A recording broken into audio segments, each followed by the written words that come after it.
This might make the Berry Best Awards for 2025. We've got a brand new powder blush line from Ilia. These are the soft focus blurring blushes. I don't know what it is that drew me to these. I think it's maybe that they look sort of sheeny and also baked, and I freaking love a baked blush. My current favorite are the Blushes Life baked blushes from Kosas. These are so beautiful. And my favorite current like pressed powder blush is the Haus Labs powder blushes. So I'm very curious to see how these will stand up to them. I got the shade Wonder and Breathless. These were the only two that really called to me. I just fully powdered my face with the brand new Say powder. So we are ready to try these out. Start with the shade Wonder on the outer part of the cheeks. I have genuinely no idea how pigmented these will be, but they are not kicking up at all, which I love to see. With powder blushes, even though you can swipe, I really think that it looks so much better to pat, just like you were using a technique for a cream blush, because it just melts everything together. And that blended so beautifully. Wow.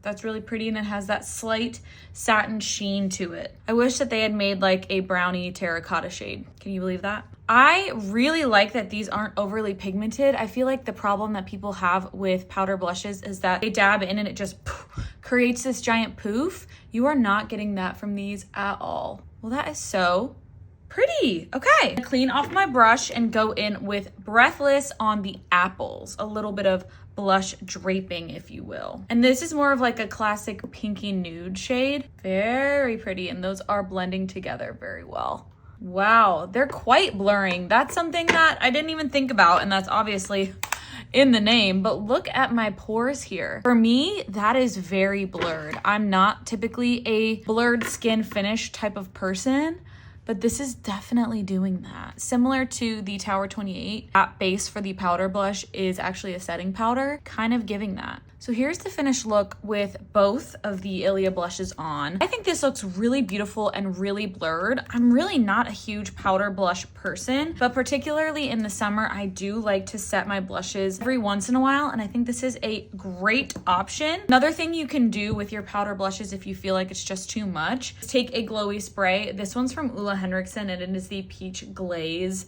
Glow Mist, and this works crazy well. So here's the before.